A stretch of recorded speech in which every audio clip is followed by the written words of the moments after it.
क्या आपने कभी सोचा है कि इंसान अंतरिक्ष की खतरनाक यात्रा करके सुरक्षित पृथ्वी पर कैसे वापस आता है? सब कुछ शुरू होता है एक शक्तिशाली रॉकेट लॉन्च से। जैसे ही काउंटडाउन खत्म होता है, रॉकेट तेज आवाज और आग के साथ आसमान की ओर उड़ान भरता है। ये रॉकेट पृथ्वी के गुरुत्वाकर्षण को पार करने के लिए जबरदस्त ताकत से ऊपर बढ़ता जाता है।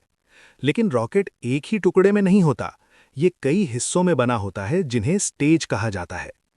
कुछ समय बाद जब पहले स्टेज का ईंधन खत्म हो जाता है तो वो रॉकेट से अलग हो जाता है। इसे स्टेज सेपरेशन कहा जाता है। इसके बाद दूसरा स्टेज काम करना शुरू करता है और स्पेसक्राफ्ट को और ऊपर अंतरिक्ष की ओर ले जाता है। इसी तकनीक की मदद से आज इंसान सैटेलाइट भेजता है और अंतरिक्ष मिशन पूरे करता है। दुनिया की बड़ी स्पेस एजेंसियां जैसे नासा, इसरो और स्पेसएक्स इसी तकनीक का इस्तेमाल करती हैं। जब मिशन पूरा हो जाता है तो स्पेस कैप्सूल पृथ्वी की ओर लौटना शुरू करता है। जैसे ही कैप्सूल पृथ्वी के वातावरण में प्रवेश करता है, उसकी गति बहुत तेज होती है और चारों तरफ आग जैसी गर्मी पैदा होती है।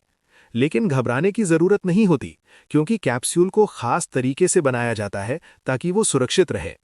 जैसे ही वो पृथ्वी के और करीब आता है, अचानक बड़े बड़े पैराशूट खुल जाते हैं। ये पैराशूट कैप्सूल की गति को धीरे धीरे कम कर देते हैं। कुछ ही पलों बाद कैप्सूल धीरे धीरे समुद्र की सतह पर उतर जाता है। इसे स्प्लैश डाउन कहा जाता है। इसके बाद समुद्र में मौजूद रेस्क्यू टीम तुरंत कैप्सूल के पास पहुंचती है और अंतरिक्ष यात्रियों को सुरक्षित बाहर निकालती है। और इस तरह अंतरिक्ष की खतरनाक लेकिन रोमांचक यात्रा सफलतापूर्वक खत्म होती है।